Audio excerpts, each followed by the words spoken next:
Bismillahirrahmanirrahim. Assalamualaikum kepada para penonton yang dikasihi Allah sekalian. Pertama sekali mari sama-sama kita memanjatkan syukuran kepada Allah SWT yang telah menganugerahkan kita untuk sampai kita kepada 10 malam terakhir di bulan Ramadan. Dan diketahuikan akan dia bahawasanya pada 10 malam terakhir bulan Ramadan adanya malam Lailatul Qadar, yakni malam yang lebih baik pada 1000 bulan. Dan kalau kita ikut umur kita pun tak sampai kepada 1000 tahun. Dan dengan kita beramal pada 10 malam terakhir ini, jikalau kita kena pada harinya malam Lailatul Qadar, kita dianggap sebagai beribadah lebih daripada qadar umur kita sendiri. Masya Allah. Jadi sekarang ni kita ibarat macam pelumbu motosikal yang berada di track MotoGP. Kita di lap terakhir. Jadi macam itulah kita di 10 malam terakhir, kita kena pecut kita punya ibadah kita dengan apa? Dengan betulkan segala puasa kita, mencantikkan segala puasa kita, dan menambahkan solat kita. Sebelum ni kalau kita solat tarawih 8 rakaat, kita tambahkan lagi sampai jadi 20 rakaat, dan tambah lagi witir sampai 3 rakaat ataupun 11 rakaat. Dan kita selalu sedekah RM1 pada setiap hari, kita gandakan lagi sampai di RM10. Macam itulah contohnya. Jadi di dalam 10 malam terakhir ni dikatakan dan dianjurkan oleh baginda Rasulullah SAW satu ibadah yang khusus, di mana bila kita lakukan di bulan Ramadan, kita akan dapat ganjaran yang hebat, iaitu i'tikaf. Dan riwayat mengatakan bahawa i'tikaf ni Nabi SAW pada 10 malam terakhir ini tiap hari Nabi melakukan i'tikaf di bulan Ramadan pada masjid. Ini menunjukkan bahawa pada sisi Imam Syafi'i bahawa i'tikaf hanya berlaku ataupun boleh dilakukan hanya di masjid sahaja. Dan Nabi Muhammad SAW tidak melakukan i'tikaf dengan seorang diri. Bahkan baginda SAW mengajak isteri-isterinya untuk melakukan i'tikaf pada masjid juga. Dan di sini kita mengetahui bahawasanya kita faham i'tikaf pada sisi Imam Syafi'i hanyalah sahaja di masjid, walaupun pada kaum wanita. Dan i'tikaf ni apa dia sebenarnya?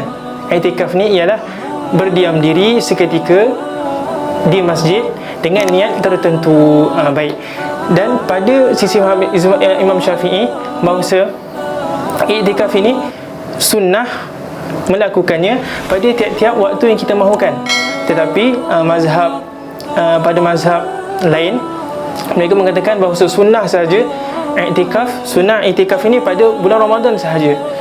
Itu lain mazhab kita dengan imam-imam yang lain. Jadinya i'tikaf yang paling afdal sekali adalah pada bulan Ramadan, kerana untuk menuntut malam Lailatul Qadar. Dan dalam bulan Ramadan itu juga afdal lagi kita buat pada 10 malam terakhir. Dan afdalnya lagi kita buat pada 10 malam terakhir, tapi malam-malam yang ganjil. Dan Imam Syafi'i berpegang bahawa malam Lailatul Qadar berlaku pada 21, yakni malam 21 ataupun malam 23. Jadi ulama menghususkan lagi, menghadkan kadar manakah yang dapat menghasilkan pahala i'tikaf tersebut. Dan ulama mengatakan bahawa dengan kadar tumakninah kita dapat menghasilkan pahala i'tikaf tersebut. Dan kadar tumakninah ni macam mana? Ulama spesifikkan lagi bahawa kadar tumakninah ni dengan kadar kita baca subhanallah, tak sampai seminit pun. Kita duduk sekejap pun, kalau kita niat i'tikaf, kita akan menghasilkan pahala i'tikaf kepada diri kita.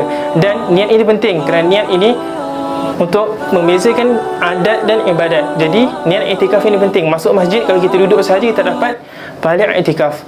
Dan dikatakan bahawa kalau kita jalan-jalan tepi masjid sahaja pun, kalau kita niat i'tikaf, kita dapat pahala i'tikaf. Tidak cukup dengan kita lalu sahaja. Contohnya kalau kita nak lintas daripada pintu ni nak pergi ke pintu sana, kita niat i'tikaf, itu kita tak dapat pahala i'tikaf kerana kita lalu saja. Kalau kita nak i'tikaf, kita kena duduk kejap, berdiam sebentar, insya-Allah akan menghasilkan pahala i'tikaf. Dan terlebih afdalnya lagi kalau kita nak buat i'tikaf ni pada masjid yang melakukan solat Jumaat, yakni masjid Jami'. Alhamdulillah di Malaysia masjid negeri, masjid besar yang kita tengok seperti masjid negeri, masjid besi, selalunya menghidupkan malam 10 malam terakhir dengan melakukan qiyamul lail perdana. Alhamdulillah, insya-Allah kita pakat-pakat sama-sama keluarga kita pergi ke masjid pada malam 10 malam terakhir ini untuk menuntut malam Lailatul Qadar daripada Allah SWT. Okay, itu sahaja daripada Al-Fakir. Semoga Allah menganugerahi kita malam Lailatul Qadar dan menerima sekali amal ibadah kita pada bulan Ramadan ini. Dan Al-Fakir meminta doa daripada para penonton yang dikasihi Allah sekalian untuk mendoakan Al-Fakir untuk teruskan dakwah Al-Fakir ke Malaysia dan boleh seluruh dunia, insya-Allah. Jazakallah khair. Okay, stop je. Ingat balik je.